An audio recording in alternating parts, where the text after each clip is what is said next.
Hello, welcome to the NE Wrestle podcast. We are here for state week. Districts is done, state duels is done. Girls state tournament starts Tuesday, and that's what we're going to talk about today. But first, before we get into it, we have to obviously give our shout out to our fantastic sponsor, Joe Schluckabeer in Ensure, Nebraska. Thank you once again. Go check those guys out. They're awesome. We appreciate them. And I'm sure they're as ready for state wrestling as we all are. Season has been long. It has been grindy, gritty, results all over the place. Matches split between competitors all over the place. Like now everybody's ready to put it on the line and see what happens in Omaha. So getting set to do that, obviously, here on Tuesday with the girls at 3 p.m. is when this thing kicks off at the CHI Center in Omaha. Boys, what are your first thoughts on the girls tournament coming up on Tuesday? Yeah, well, I'm excited to get going. Obviously, it's a long season. It all kind of leads to this, though. A lot of long days in the gym, a lot of long practices, probably some tears shed, probably some lessons learned. But everybody makes it through, and they make it to this point, and now it's just time to go have some fun. So I'm excited to see that. I'm excited because, and Kale, we've talked about this a few times throughout the season. It just seems like the quality of wrestling jumps so many levels every year with girls wrestling, and we've seen it already. All of us have. I mean, the quality of wrestling is so good, and these teams are so good, and these girls have earned it. And it is just going to be a fun couple days to kind of kick off 5 straight days of chaos and fun and at the CHI. So yeah, heck yeah. Yeah, so I think we're going to probably jump into Class A first. But again, I know I've said this on the girls' side of things 100 times. Again, just to echo you, like there is. I watched the state finals probably through 125, 130 today as I was writing previews for boys and stuff. I actually turned on the girls state championships because I kind of wanted to switch gears and mindsets a little bit as we jump in on Tuesday to cover them. Like it's just so different. It is so different. And again, if you're a listener to the podcast, like, and you still have not bought into these girls and their side of things, like it's not what it was when it first started 3 years ago or even beyond that. Like it's so good. They work just as hard. They've obviously shown to grind through matches and stuff where maybe you didn't see that quite as much, and there's way less pins. There's a lot of pins, but there's way less pins, more higher quality finishes to matches, positioning, all that stuff. It's fantastic. So here's something that that's cool, right? Like obviously, you have more competitors and you have, like more teams involved and it's continuing to grow, which is phenomenal. So you're going to naturally get better wrestling for that. But the vibes still are like totally different and maybe better than that of a boys tournament. So like the wrestling is getting better, but the things that stand out from a fan perspective and someone that attends, girls events, the cheers and the kind of the, fun of it all, the zest of it all is still kind of very much intact. And that's awesome. Before we get into Class A, should we kind of like talk about maybe some like highlights and stuff, kind of what happened throughout the season or like some things that are notable, Sean? Like, was there anything you wanted to? Yeah, there's a couple things. We can kind of kick it back to the just early mid-January. We had the Norm Anstead meet with over 600 girls. Having events like that in our state are phenomenal and huge drivers for the growth of girls wrestling. Kind of some individual notes. We had our first 200 match winner. So these girls are wrestling a ton. They're getting tons of matches. It's not uncommon to see someone come into state with 50, 60 matches under their belt. And Jordan Campbell, I guess I should mention her by name, is our first 200 match winner. We'll see her Tuesday and Wednesday looking to capture her third state championship. There are constantly new programs coming around. I think we have 15 or 16 that are sending their first state qualifiers to the state championships this year. So that's exciting for them. And we'll see that continue to grow for at least a little while longer as more and more teams kind of come on board. And that lends itself a little bit to what you had just mentioned. We have more competitors, that drives better competition. And the overall level has just grown and grown and grown. And I think so too has the profile of Nebraska wrestling nationwide, region-wide. When we're getting outside of our state boundaries, we're competing at a higher level. We're putting more girls, into national level tournaments who are having some success. And that's not going to go away. So it's a really exciting time to be a part of it. There's been some people and some groups that have been hugely instrumental in driving this. Kind of want to shout out NSWCA. They've pushed kind of from the get-go, this whole girls wrestling in Nebraska idea that it can be done and it can be done at a high level. They've continued to push and support that. We had another great NSWCA state duels tournament this year, which looks like it may lead way into an official sanctioned NSAA championship in the very near future. We're kind of hoping and pulling for that. But that's something that probably doesn't happen without their support. And also the support of the NSAA. We've got great people in charge, people who are doing the right things for the right reasons. They're going to put on a phenomenal 2-day state championship here on Tuesday and Wednesday in Omaha. And I can't say enough about what they've done to help push this thing forward. And then it kind of goes back just to the wrestlers, the families, and to the coaches who are, whether they're a seasoned coach, whether they're a new coach, whether they're new to coaching girls, we're all kind of learning and growing together. And it's been a fun ride. So I'm super excited to be a part of it, and can't wait to see everything kind of culminate over these next few days. Something kind of a unique part of the Jordan Campbell 200 win thing is her teammate Aubrey Pearson had 200, eclipsed 200 last year, but on the official stat sheet it wasn't, because some of her wins were against Iowa wrestlers before Iowa sanctioned girls wrestling. Right. So, but I mean, like, that's kind of wild that two of the girls that, have some of the highest win totals in Nebraska, the early history of Nebraska girls wrestling, are both from the same school in UTAN. Yeah, it speaks to their talent at that school. It also speaks to their scheduling. I mean, they get out and they go everywhere and they wrestle a ton. And I mean, that's obviously served them very well. Those official stats are always kind of tricky. We talk about looking for our first 4-time state champion still. Well, we've had 4-time state champions. We haven't had 4-time NSAA state champions. So kind of along that vein. And we're going to see a couple wrestlers who are still on track for that in the next couple of days. We'll talk about them a little bit later, but we're still in that new enough era where the official stats aren't really, not really set in stone, and there's going to be a lot of change over the next few years, but obviously off to a really great start with some of the incredible talent that's come through. Yeah, no, that's awesome. So like, one thing I always wonder is like, how does the wins and all that cut into it? Like back when it was still like an NSWCA, thing rather than an NSAA thing. I wasn't sure if that cutoff line with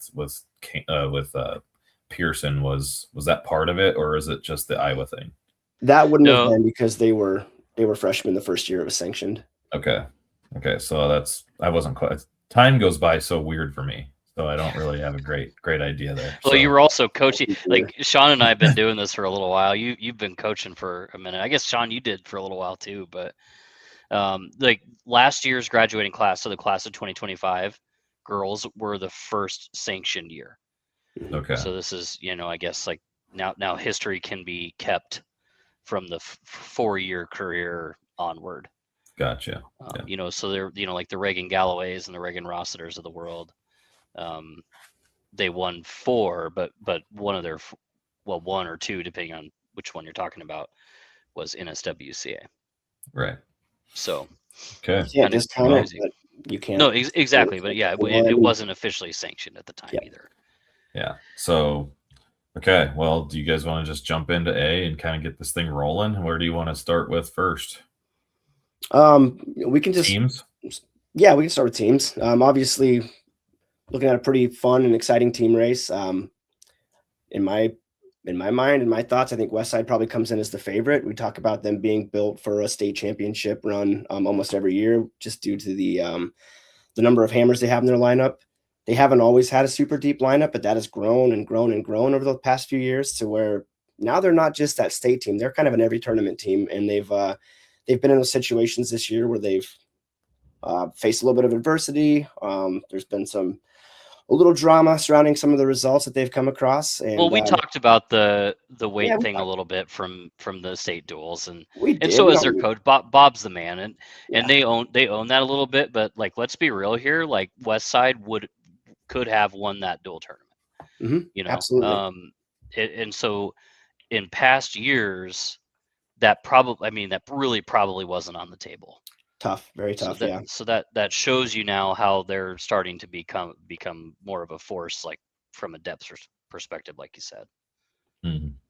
Yeah, and I think they'll carry that depth along with their top end talent into the state tournament and have a good chance to kind of take the mantle up again and get back to the top of the podium. They were team champions in 2024, finished runner up last year, and like I said, they're looking to probably kind of find their way back on top this year. Who do you I'll ask you the question to kind of help segue this. So like, who do you think is going to be the top 2 or 3 teams to push Omaha West Side? Right now, I think you're looking at probably Kearney, who's been on kind of a rapid ascent, as maybe the main challenger. I still feel like Millard South is going to maybe have a little bit of a bounce back from a district that didn't go right quite the way they wanted to. They've got plenty of guns in the lineup. Getting Millie Jensen back is going to be a huge lift for them. So I think they're going to be in the thick of things. Obviously, Lexington brings 10 state qualifiers, or is it 11? Forget 10. It's 10. Geez.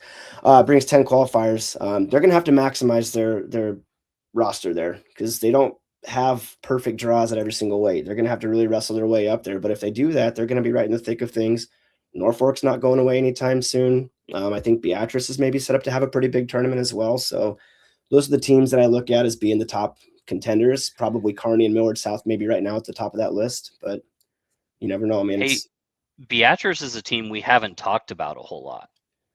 Like that hasn't been one we've been like, oh yeah, like right. But all of a sudden, like Aubrey Johnson is like a top 3 or 4, and then you have Andy Gibson who's undefeated. Yep. And then Shaylee Calloway up at 235 has been phenomenal. They've got the pieces for a really, really big state run. They've got a supporting cast around that. There's 2 or 3 other girls that are going to score some points for them. How many? We'll see. I mean, they're going to have to wrestle well, but they have all the potential in the world to at least be in the top 5 and maybe push for top 2 or 3 spot there. So, yeah, we haven't maybe done them justice. You talk about Aubrey Johnson, right? She's a 3rd seed or 3 seed returning medalist last year, but she actually has a win over the top seed in that bracket. She beat Freehoff earlier this year. So she could come through and maybe find herself atop the podium, and that's a huge lift for a team looking to put together a really good team performance. It kind of sounds to me that Beatrice has, like, I mean, I can only give reference to what I know in Class C, but it's like, is it like kind of like Cedar Catholic with the major guns and not a ton behind them? Or do they have that depth to be able to? They have a little bit more. They've got some depth. Yeah. Yeah. Okay. Maybe not. I was happy to see Georgia Bowler qualify this year. Absolutely, yeah. That was kind of a tough deal last year. I think she came down with an illness during the district tournament. Had a phenomenal season leading up to that and didn't quite make it. But happy to see her back, and hopefully she can make the most of her opportunity.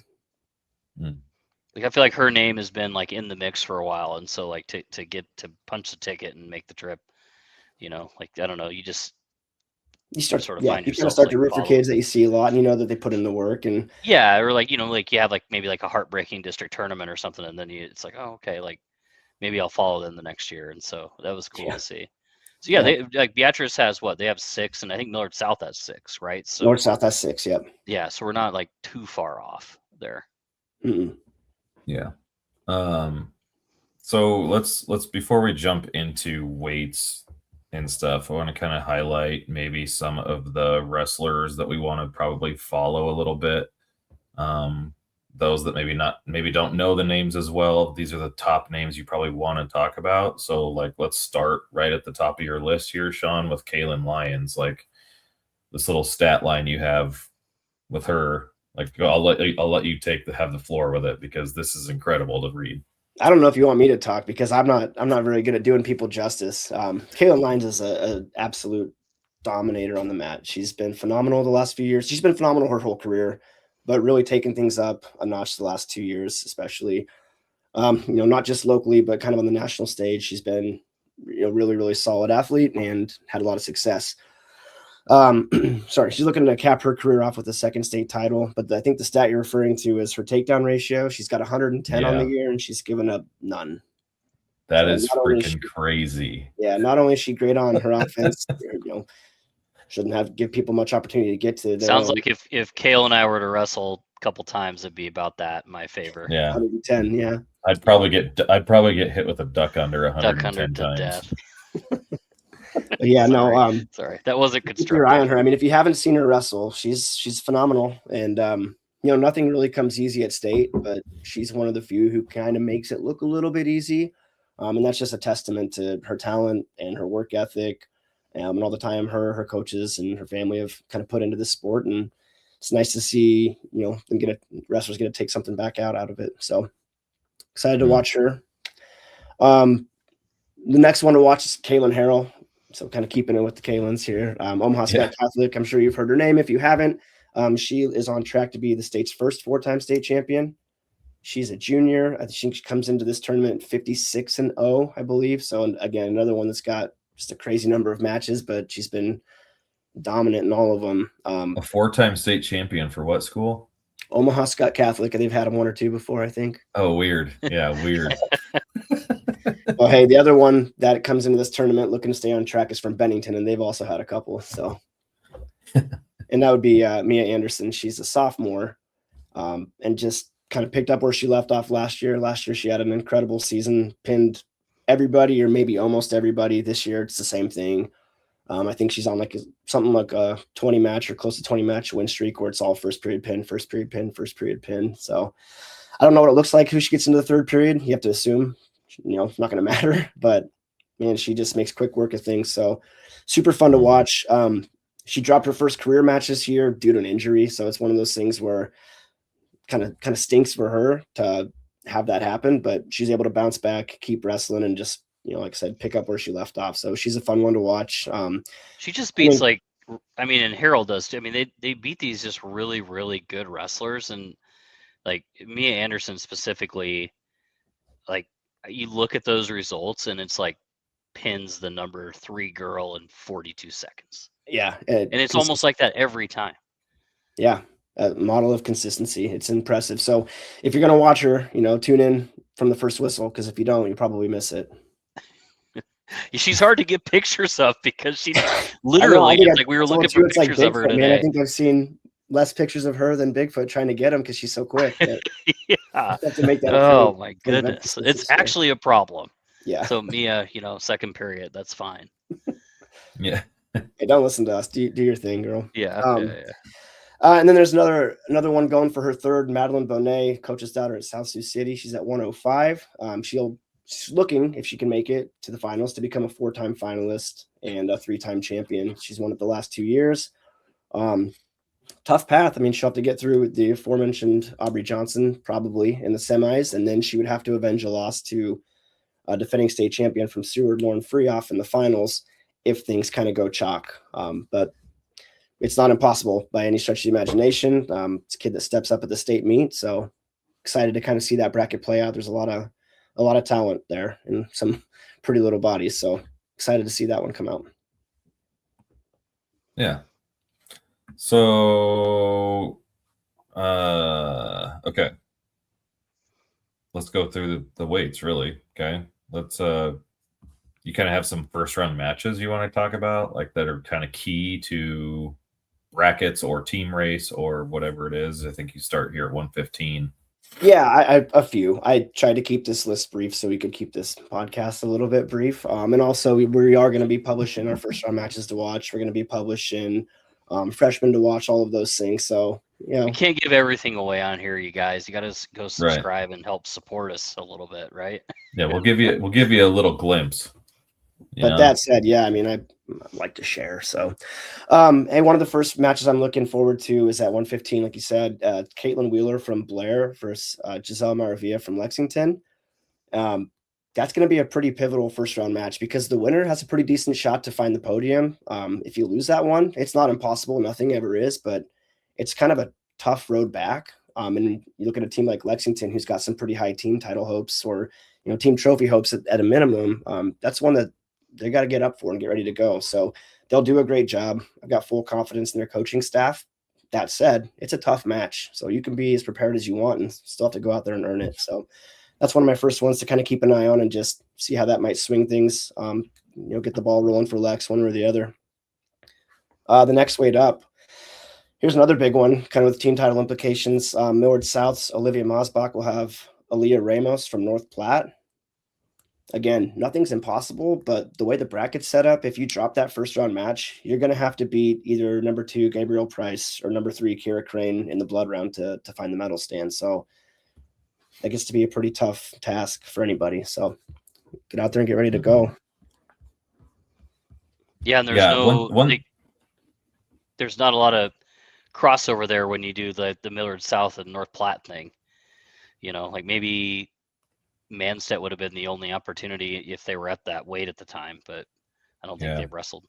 No, I don't. One thing I wanted to mention about girls too, just because you kind of talked about the long way back, like sometimes like in the boys tournament, because of the lack of teams, or whatever you want to call it, the road coming back isn't always as formidable as the depth of what girls presents because of it being 2 classes.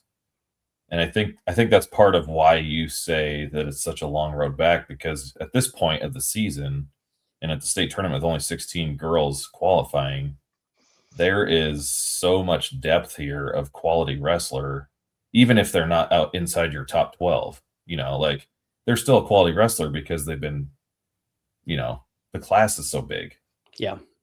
You know what I mean? Like it's 2 classes. It's not spread out over 4. Like that's a relevant storyline in my opinion. Yeah, absolutely. Class A right now is at 56 teams, so it's more similar to like what a Class C would be like in boys, just from that standpoint. Obviously, there's a lot of wrestlers that make up those teams and they're larger squads, so it kind of is a little bit beyond that. But no, it's a great point. It is tough, and it's a state tournament. It's supposed to be tough. So got to get up and get ready to go, but you can sure make things a lot easier for yourself by winning that first one. Yeah. Okay, so we kind of hammered a bunch of. I mean, again, we don't want to give away everything because that's why you subscribe to our fantastic content, right, Drew? So we want to make sure that we want to. You guys got to go read the preview for girls before Tuesday, for Class A. Unless you want to continue down that path, we can go over to Class B if you want. I mean, just depends on how far into the weeds you want to get into on the matches to watch. So do for Class A, and we don't talk about this enough.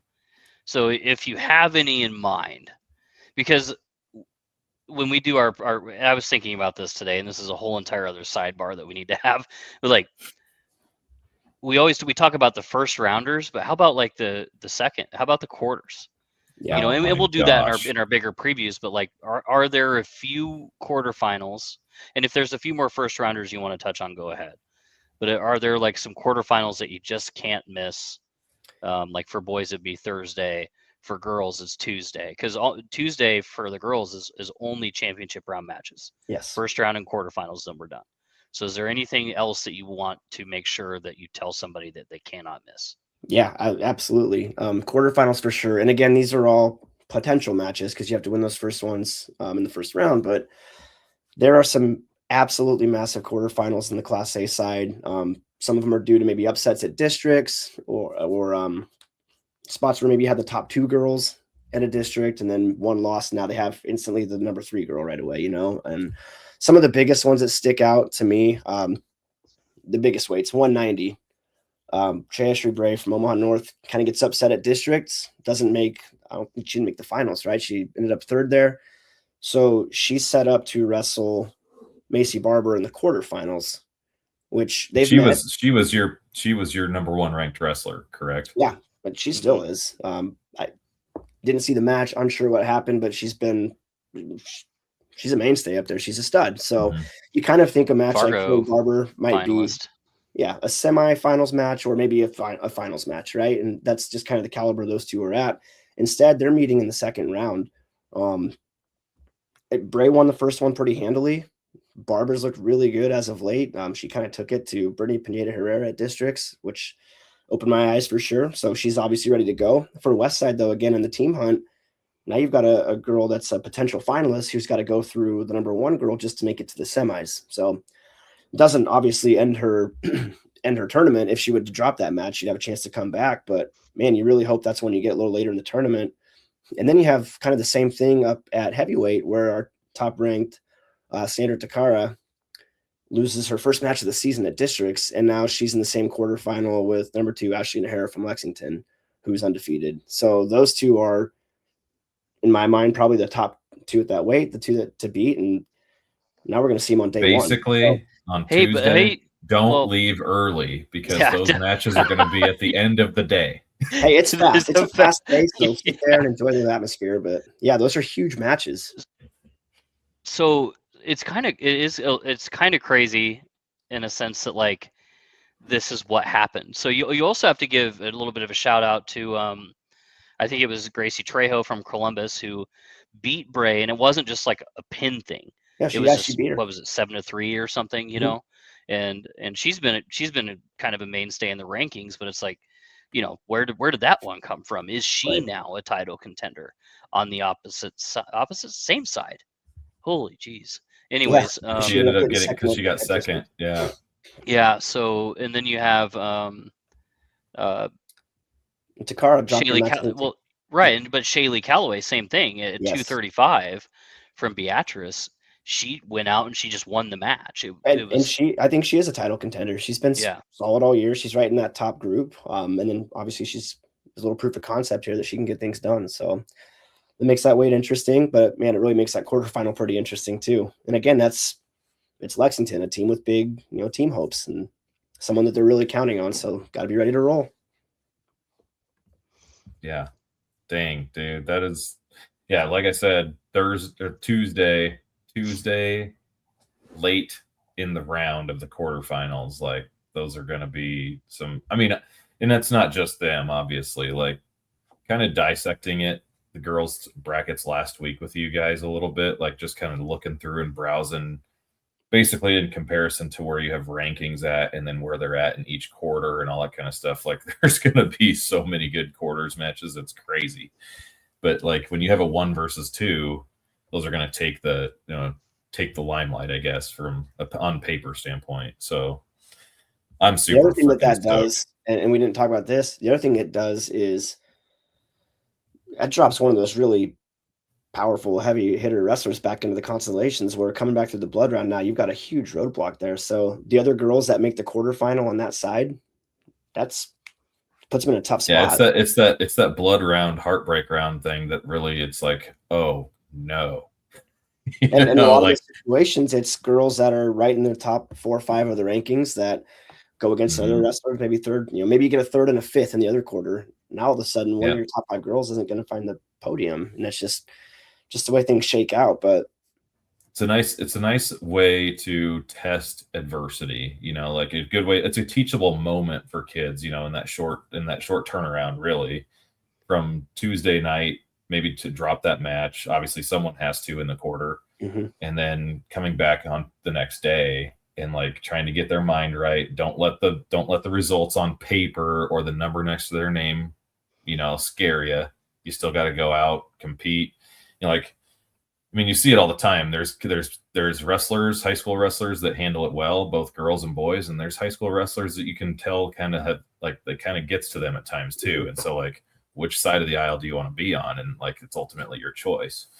So no, it's a great point. That's something that Norfolk really leaned on last year. They didn't have a phenomenal first day. They lost a bunch of those quarterfinal matches, but man, those girls regrouped and they came back, and that's what led them to a team title. So you might see a similar story here where you have a team kind of catch fire on the second day and really push themselves up towards the top, and something to be watching for. The tough part about this quarterfinal round is there's really no way to avoid it unless you seed the whole state tournament, but we're not quite there yet. So yeah, someday maybe. One question quick before we move things over to Class B. Is there any wrestlers that you are looking at that maybe have just joined the fray late in the season with not very many match numbers to maybe like make noise in a bracket that like wasn't really a staple. I mean, maybe you had them ranked because they were out, but you know what I mean? Like they've got 13, 14, 15 matches. Everybody else seems to have 40 to 50 matches. Who's got a low match count that started kind of late that might be one to watch for? Well, do you have somebody in mind? Is that why you're asking me? Well, one that I mean, it's kind of staying at heavyweight though, but like that Octavia Hill, she's 8-5. You have her ranked third. Mm-hmm. You know, like, I mean, that's how much is a fatigue factor come into play for that kind of thing too? You know, you have to assume it comes in a little bit handily, quite a bit actually. So she's dealt with some injuries, had some kind of head scratching losses, but she's also had some over the course of her career. And this is a little bit of maybe going back to last year to give her some extra credence, some really big wins. I think she's actually nationally ranked at 235, which I think it's on the Flow Wrestling. I'll have to go back and double check where she's at, but she's a good wrestler. She's had kind of a strange season, was able to get back and compete at districts. She's someone that could catch fire at the state tournament and go out and challenge for a title.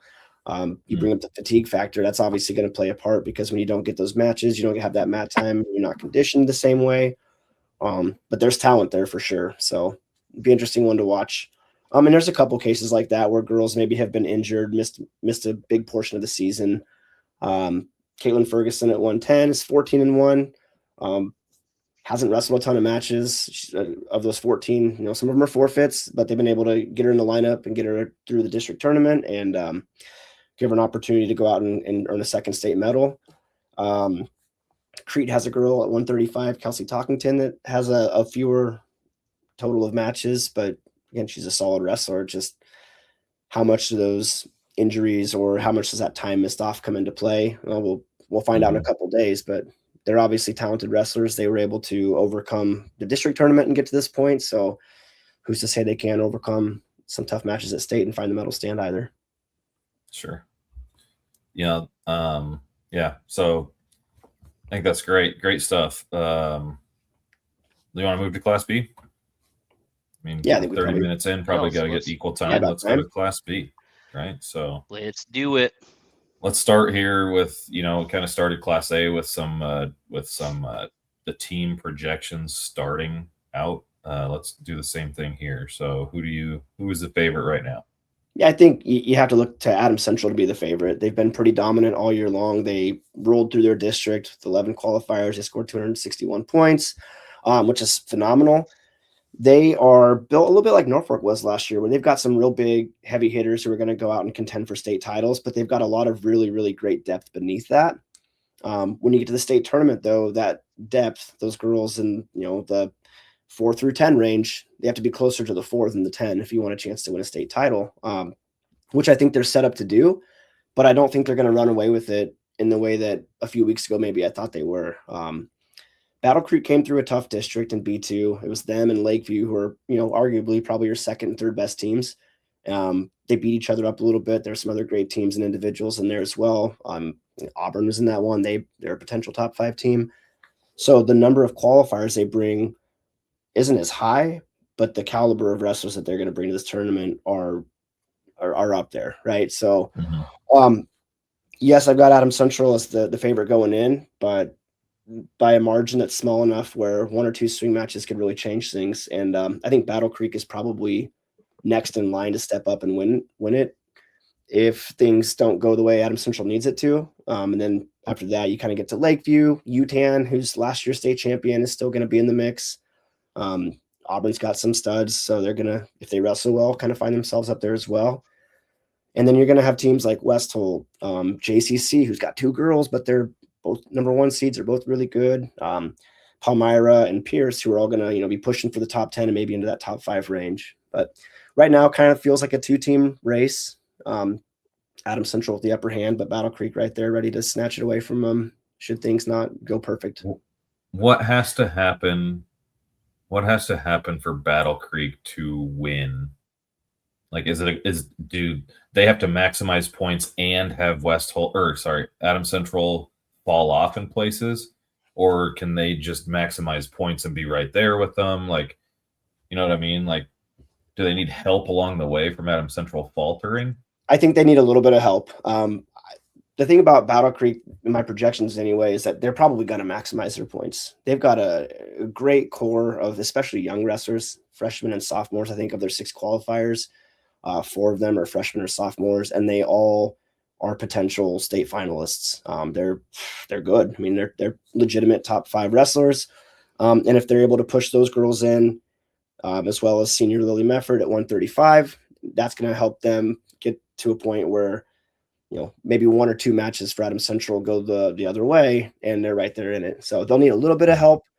But man, it's really not out of the question. It should be a pretty fun team race, probably come down to the finals and who can push the most in, and then who can, cap things off in that round. But looking forward to this team race for sure.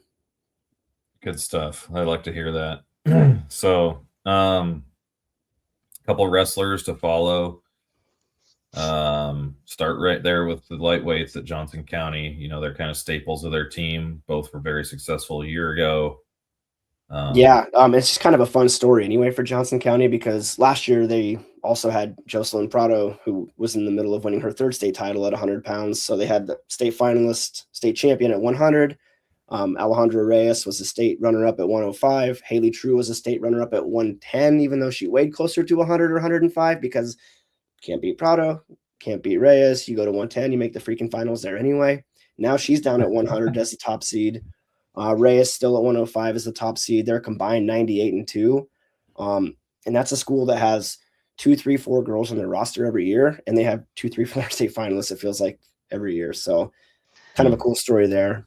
In Class B this year for girls, there's 10 returning state champions. Yes. I mean, that's nuts. It's nuts. Like, that's all. I mean, not everybody, but that's like it's a lot of talent returning. I mean, some of those girls are going to clash, but yes.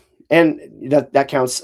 SIP comes down from Class A, so that's one of those that dropped in classification. But yeah, a couple of those girls clash. There's 2 weights at 110, and I'm not sure why I'm blanking right now. Well, sorry, 145, where defending state champions are going to be, someone's going to take the other one out. They're going to be set to meet, and obviously, is that a semifinal match with Allman and Rusher, or is that? Yeah.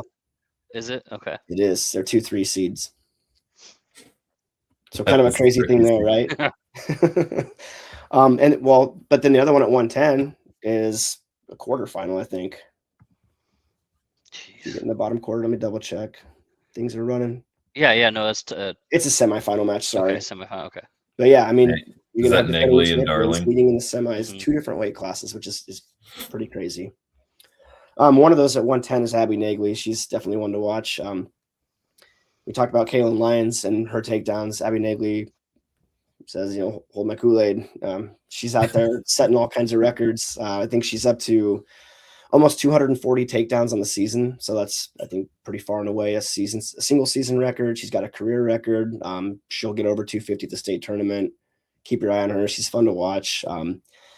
She looks like the favorite to win that bracket, but she'll have to go through another defending state champion just to reach the finals in Addison Darling. So that's going to be a fun bracket right there. 115, just talking about brackets. I don't even know where to start with this one. I don't know. It's put 10 names in a hat, pull it out, and there's your state champion. I mean, it's that type of bracket where it's fun. 115 is 115 and 105 are seriously like 1, 2, and 3 in your rankings are on the same half. Yeah, same quarter. And it's not even like that's actually kind of more. It's not just those 2 weights. Like it's all over the place. It feels like where that happened because of just how districts shook out. Yeah. So like, I mean, that is if you are a wrestling purist like we are. Like the storyline behind having 1, 2, and 3 on the same side, like that's a big storyline. And sometimes casual fans, I don't think can grasp like the order of finish on podium, like doesn't necessarily take into account how. I mean, you already kind of mentioned it earlier. Like maybe we need to see the whole state tournament, because that would also play a difference. And well, 115 would be very, very difficult 2 seed. It's Sure. it's Be like incredible. a case for being against seeding, Right. honestly. Well, that's the thing, man. You talk about rankings or look at rankings, and 1, 2, and 3 on the same side, but the girl that's ranked 9th right now was a state finalist a year ago, and State finalist, absolutely yeah, can Luna. win the whole bracket. And I have But also has a win over 3 seed, and then yeah, it just gets crazy. it's crazy. Yeah, I mean it's fun, but it's I still have hair, which is good. I didn't pull it all out, but that was by far the most difficult one to try to run through and get right. So however it lands, however, when the dust is all settled, whatever that podium looks like, I mean, it's 6 girls that earn their spot for sure. And it should provide for a lot of entertaining matches throughout the tournament. So keep an eye on that one. Sean, I think I texted you last week at some point when we were going through all these brackets and stuff, and I was like, how do you do what you do? Because I was actually starting to go through and kind of look at matches to matches and head to heads and stuff, and it got to the point where I was like, no, like this is something Sean is a wizard with. Like, I don't know how you do it, dude, but it's incredible stuff with how you dissect all the info, honestly, to give us what we get. Yeah, I mean, half of it is hard work and half of it is luck. It's kind of a crapshoot, and some of these, it's you give your best guess and then you move on, because if you don't, you drive yourself nuts. Sure. Okay. Well, let's go. Let's move on, huh?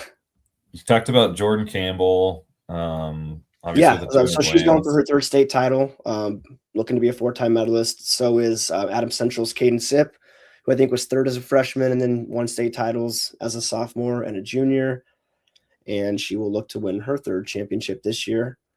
Maggie Feeney from Conestoga is looking to win her 2nd. If she makes it there, will be a 3-time finalist, 4-time state medalist. She's a 4-time district champion. I know that one because I was in close proximity for a while, but I love her story. She put on wrestling shoes for the first time in November, her freshman year. Didn't really know what she was doing. Neither did we with her, but she's an athlete. And one of the great things about coaching girls, especially like girls are kind of with it, they're athletic already and have some intelligence, is they can pick this stuff up in a hurry. And you don't have to know every move in the book. You just have to know how to keep competing. And that's something that she does. So looking forward to watching her compete. Up the weights a little bit at 190. Addison Arbdahl is riding like an 81 match win streak. Her last loss was actually due to injury, I think, when she was a freshman. So she was unable to complete that season, finish the year out. Had she more than likely is a state medalist that year. And kind of follows that same trajectory as someone like Campbell or Sipp, who finds the podium as a freshman and then goes on to maybe win 3 more. So she's not there yet, but she's a monster on the mat, and it looks like she could get there. Keep an eye on her. Fun to watch. And then the last one I have highlighted here is Evelyn Bryan Aldridge from Palmyra. She was state champion a year ago. She's undefeated this year. She's seen all the other top girls and kind of, you don't want to say made short work of them, but in essence, she kind of has. I mean, she's tough. She's a hard-nosed wrestler. So you said it. And she's solid. So there's no guarantees, man, but she looks like a pretty good bet to capture her 2nd state championship and kind of close things down for the finals. Good bet, not bet. I shouldn't say bet, but safe to say 30 points on the board for Palmyra. I mean, barring anything crazy. Yeah, probably pretty safe to say 30 points on the board. It's hard to beat good kids as bad the 2nd time or 3rd or however many times you've wrestled, right? But yeah, she's done it. She's awesome. She's great. You know, like she showed it last year. So super fun to watch. Okay. Well, I guess we get first round Yeah. matches and then big quarterfinals after that. So cool. Yeah, I mean, kind of kick things off a little bit in the lightweights here. Yeah, our 4th ranked girl, Essence Owens Webb from Pierce, is wrestling Paisley Hoffman from North Central. They're both medal contenders. The winner of that one kind of sets himself up pretty good for medal. The loser has to come back through kind of a tough bracket, though. What happens is on the top side, you've got Alejandra Reyes, who we've talked about, and Isla Jurgens, who has 1 loss on the year. They're in the same quarter. One of those girls is going to lose the quarterfinal match, right? And one of the girls between Owens Webb and Hoffman is going to lose her first round. And if they continue working through the consolations, they would meet up in the blood round. So right there, one of your top 5 girls probably isn't going to find the podium. Well, it's not probably, they won't. So it's just kind of the nature of the beast a little bit, but the bracketology of it all. The bracketology. So that's a very, very big first round match, and you got to be geared up and ready to go. And whoever comes out of there is in pretty good shape, and whoever loses is going to have their work cut out for them. But nothing's ever off the table. Up at 115, there's a couple of them that I really. I hear your dog, Kale. Oh, well, I think he wants to go to the bathroom. Should I just Do we need to bail wrap for a this second? up? We can go, let him go potty. As you guys are going through this, I'll come back in about 5 let minutes. Sean cook. You do your thing. Yeah. I heard the dog whine. Well, Drew, let's keep going. Let's do it, man. Hey, so 115, like I said, there's a couple here, and there's so many good girls in this bracket that talking about two maybe doesn't do it justice, but the two that really stand out are Ali Olegmuller and Alexis Galusha from St. Paul is Galusha, and Olegmuller from Westholt. They'll wrestle in the first round. And Galusha, okay, so Galusha, she got 4th at districts? She got 4th at her districts, yeah. Is she healthy? I think she's healthy. Okay. Top district. Okay.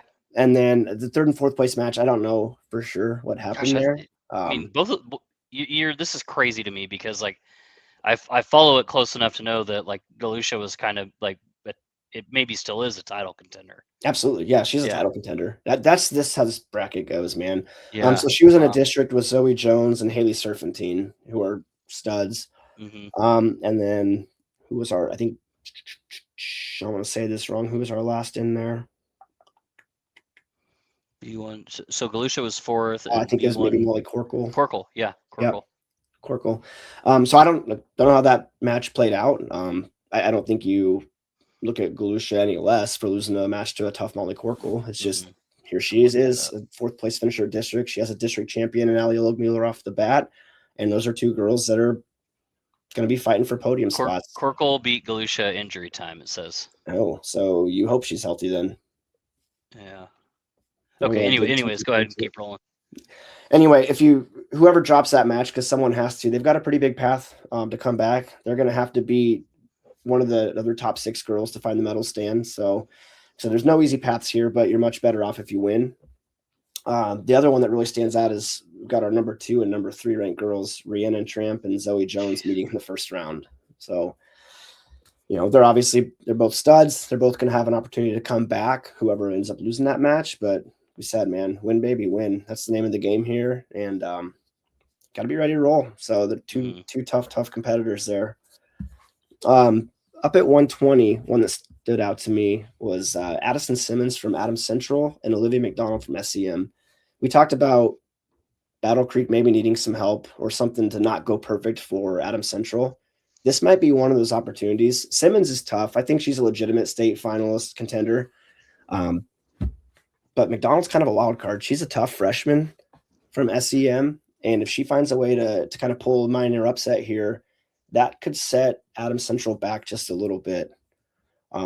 Because the loser of this one's got, again, kind of a tough road coming back. They're going to have to beat either the number 1 or number 4 ranked girls to find the medal stand. So should something go south for Adams Central there, it's kind of a tough road back. Could at least open the door a little bit for some of these other, Absolutely.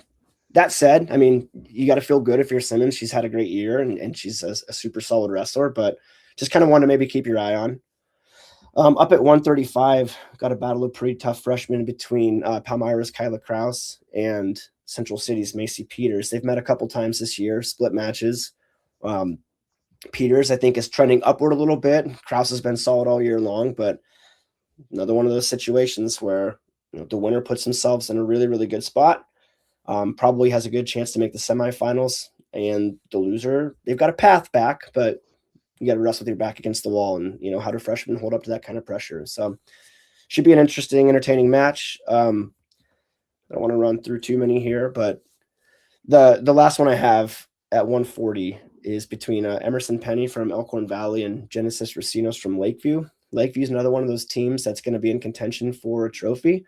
The loser of this one gets put in kind of a tough spot. They're going to have to wrestle either number 2 Nyla Bowles or number 3 Alyssa Thomas on the way back through. So obviously not an easy task for whoever drops that first round match.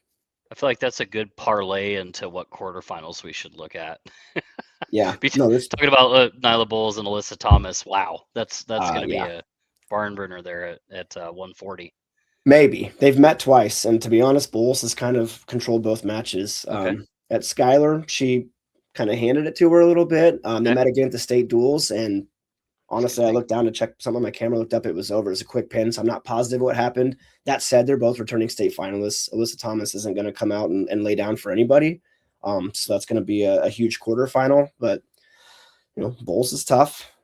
So if I'm picking or if I'm making selections, that's probably who I'm going with there. That said, now if you're on the backside and you run into Alyssa Thomas, like, good luck, man. You got to wrestle your best. Yep. So,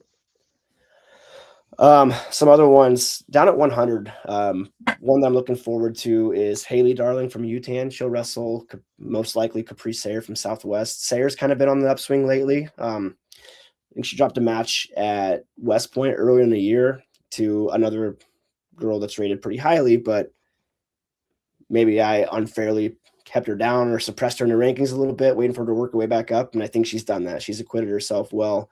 At the state dual tournament, she pinned Essence Owens Webb from Pierce, bumped up to 105 and did that. And then she wrestled Hadley Missoula to, I think, like a 4 or 5 point match where she's in on a shot late to take the lead and ends up getting taken down. So she's going to be right there. Haley Darling's got 13 losses, but like every single one of them is to a girl in the top 5. And she has closed the gap and closed the gap and closed the gap and even reversed some of those results throughout the year. So she's definitely trending in the right direction. So, the winner of that one is one, it should be an excellent match. And 2, the winner of that gives himself a pretty good chance to maybe reach the finals. Oh, wow. B105, talked about Isla Jurgens losing her first match of the year at districts. That puts her in a quarterfinal with Alejandra Reyes. Together, those two are like 82-2 on the season. So physical wrestlers. Jurgens is tough, dude. She's strong. She can kind of run you over. Reyes is she's a different animal though. She's tough. There's a reason she's where she's at. Returning finalist. She's handled business pretty much all year long. Her only loss is to Madeline Bonet. So 2 really tough competitors. Only one of them can win. So that should be a good quarterfinal. Up one more weight at 110.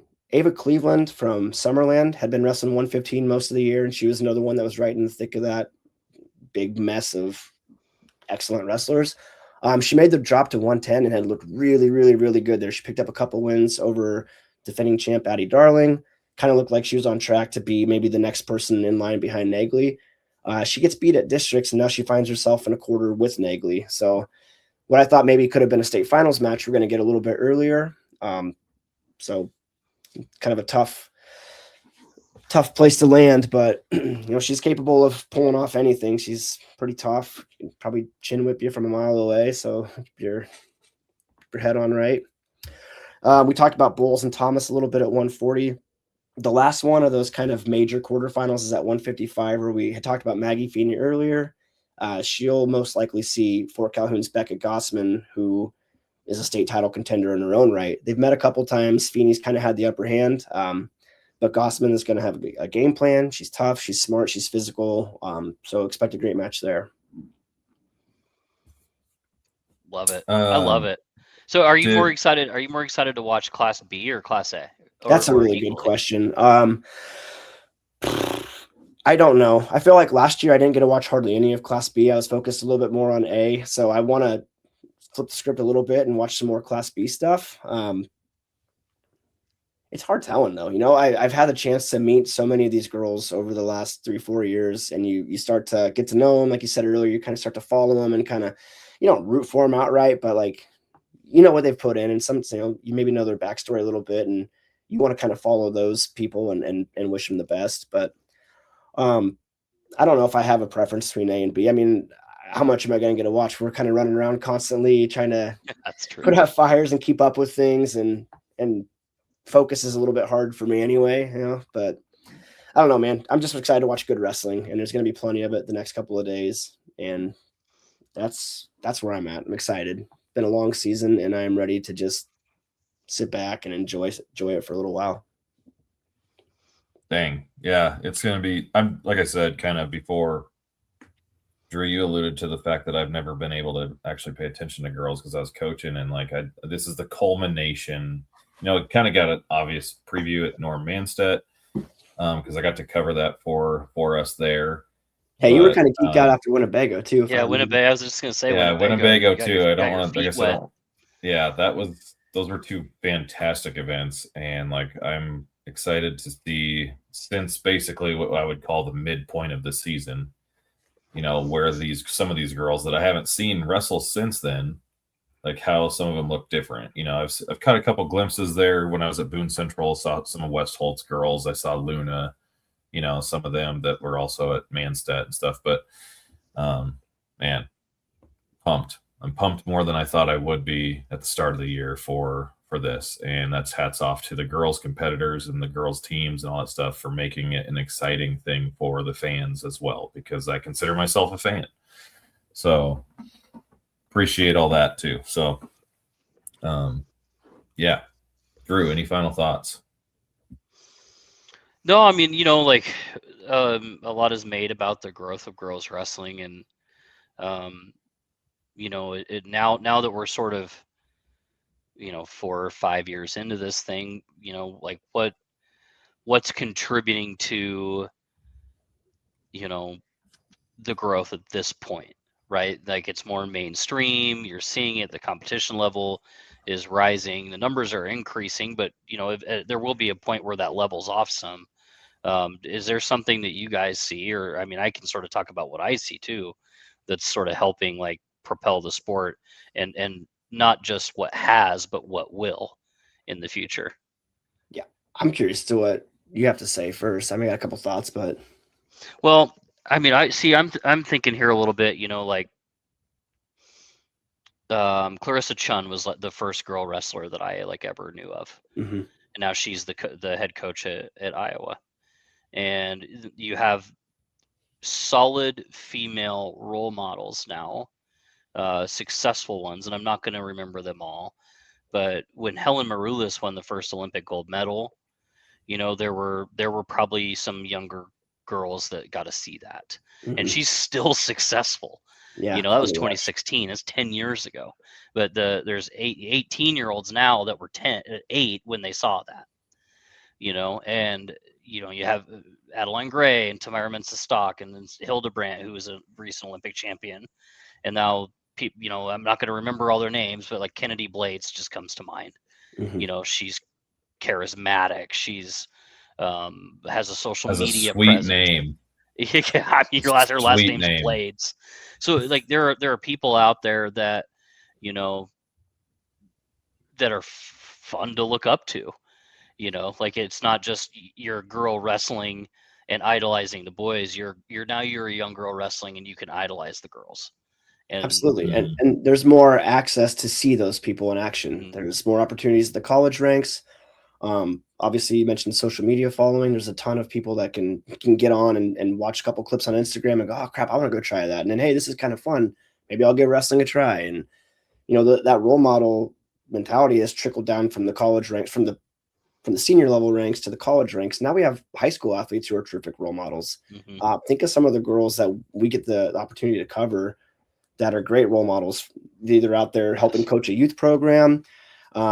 They're performing at such a high level, but they're doing it with a lot of character as well. So there are just some really, really great people out there that are worth looking up to. And, the message they're sending out is getting received. And you watch girls wrestling at the youth level continue to grow, and tournaments are getting bigger. It's not, I hope there's a girl division at this tournament. It's, how many girls are going to be in it? Are we going to get a 4-man bracket? Are we going to get, whatever it's going to be? You're seeing growth all the way down, and it's trickled to that point now where that the base is going to be there for years to come. That's going to, again, continue to increase the talent as people come in with more experience, as there is more access for people to learn from one another. So it's only going to get better. Well, and you think like as far as collegiate wrestling. I mean, there's quite a few schools that have it. There's plenty of opportunities in Nebraska, like Chadron State, the NAI schools, Hastings, Midland, Southeast JUCO. There's plenty of opportunities, and you think probably at some point down the line, maybe the Huskers will have a team, You hope so. and there could be young girls right now wrestling that maybe will be future Huskers. Who knows? We'll see how Iowa has a team, and there's now going to be an NCAA tournament for NCAA teams. It's not just D1. Maybe someday it will be, but I mean, it's cool and it's awesome, and it's cool that there are organizations and people and advocates and just opportunities for kids to excel and grow. How much does like the female side of things in the UFC also play a factor into some of the growth of wrestling? I mean, because it's been a talking point from the standpoint of boys or men's wrestling and the avenue after college. Like, they have something to strive for. You've seen a lot of men wrestlers that have transitioned into UFC fighters. Same thing can be true for females now, obviously, with how big the UFC's gotten on the female side of things as well. Because you talk about role models, and I thought the parallel of that was like the Ronda Rousey thing as being one of the very first of her kind, and then eventually it starts to grow and grow, and like maybe she's not she's a legend in the UFC, but maybe not as polarizing as some of the others that they have now, I guess. Are you guys aware of any Nebraska high school girls that have like gone on to the UFC route or like MMA? I'm not necessarily. That's why I'm asking. Not that I know of yet, but okay. I mean, I think the potential would obviously be there. Oh, there's a direct correlation with success in mixed martial arts and wrestling, without a doubt. Yeah. Huh. Someday it's going to happen someday, and then we're going to be hopefully, Indy Russell's going to be like, okay, here we go. Yeah. Right. Yeah. Yeah. Okay. Yeah, that's a good question. I don't know how much that correlation is right now, but I think one of the things you said where, Ronda Rousey was the first, and like once you saw that it could be done, it was easier for everybody else to kind of to jump in the fray.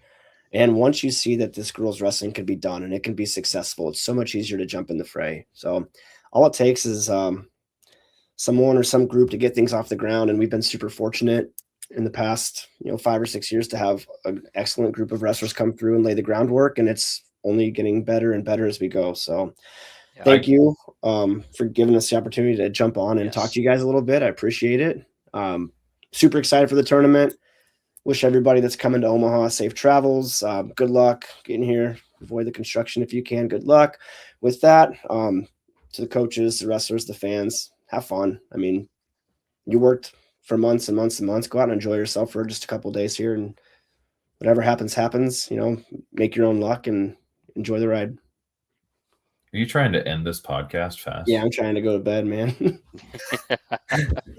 It's like you took my thing. You did my thing. Oh, actually, it's time. He forgot to thank our sweet. I'll do it. Joe. Let me do it. I didn't forget. I was darling Joe. Yeah, darling. That's darling Joe. Our dear Joe. Like over there at Insure, Nebraska. Hey, so in this is serious. Like, I've said it before, and I'm going to say it again, and I'll keep saying it. Support people who support wrestling. Joe supported us and allowed us to do this, and sort of allowed us to bring a new medium of content to everybody. So, I mean, the name says it, right? Insure Nebraska. There's insurance opportunities, property, vehicles, all the things, and if you're looking for someone who's awesome and would be a good advocate for you, then that person would be Joe. And I Kale, him, I know him. Sean, I think you probably do to a certain extent as well. And I wouldn't say it if it wasn't true. So thank you, Joe. Just full transparency, total class act. Like, I sometimes have a rough time of making things be kind of humorous and stuff with the old shiny noggin and all that kind of thing. But with all due respect, like there's nobody more professional. Like, he just always been a class act in the corner coaching. Like, I mean, he is the top of the top in terms of who you'd want to try to emulate as a prospective coach, even, you know, like in person. So thanks, Joe. And I'm going to end the podcast with one question to these two yahoos over here.